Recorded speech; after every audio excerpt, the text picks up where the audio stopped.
Well, I did a lot of other sports before I started skating.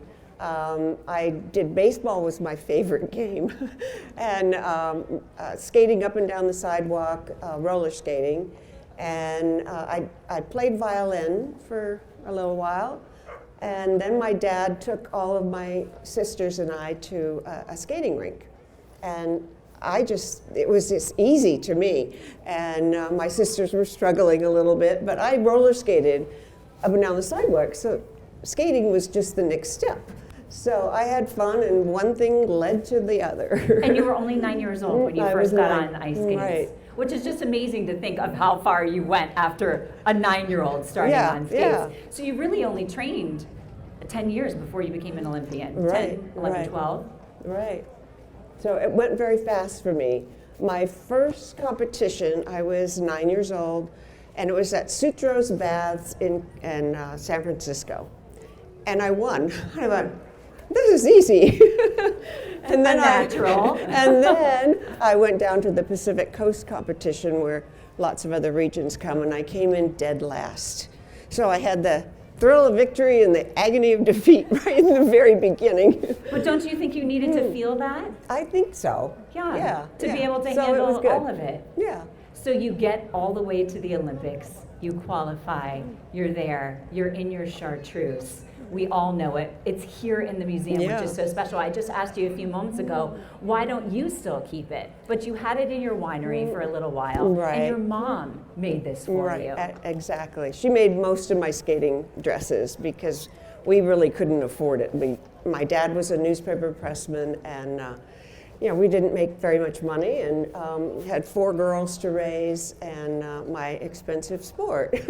Well, in my mind, those things are taken care of for you, but at that time, it was all up to your family to do it. Right, it was, and we struggled, so we somehow managed.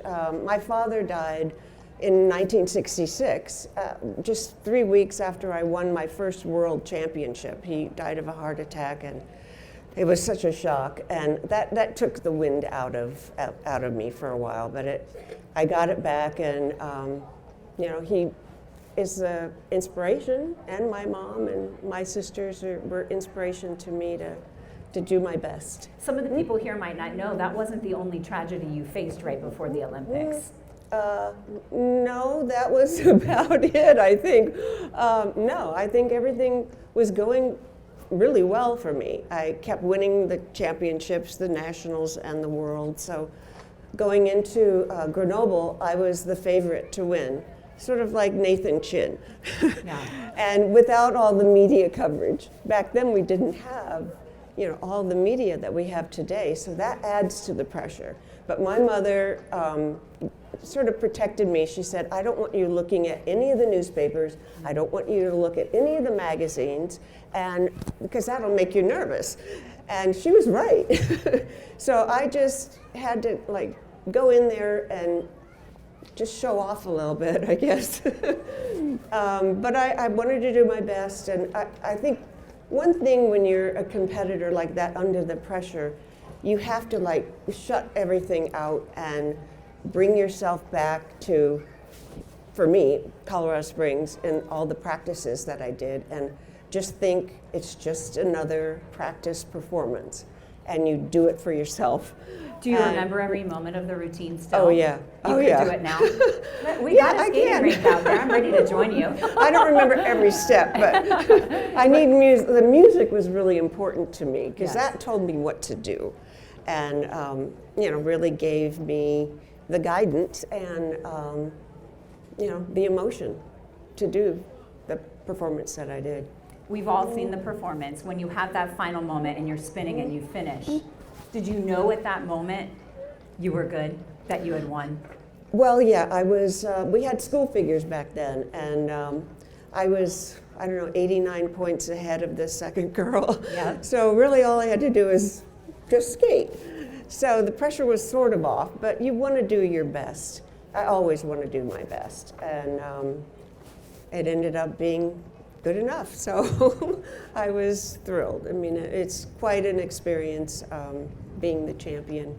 And standing on that podium, a breathtaking moment for you. Oh my gosh, yes. And you stand up there and you just go, I can't believe I did this. And they put the medal around your neck, and you think of all the people that helped you get there. Yes. I didn't get there by myself. I got there through my family and my coach and a lot of supporters that I had, and that's how you do it. I mean, it takes a village to produce this kind of a performance. What do you say to encourage all of the young athletes out there right now who want to be the next Peggy Fleming? Well, I think love what you're doing. Yeah. And, you know, you have to be brave. You have to kind of be a little bit of a show-off. Because that helps your, I don't know, your motivation. Your confidence. Yeah, and your confidence. So I think, you know, just believe in yourself and work hard. And, you know, my coach always had me go through my routine every day and all the way through. A lot of skaters just do parts of the program, but what you learn by doing it, the whole performance, you learn how your energy is at certain stages.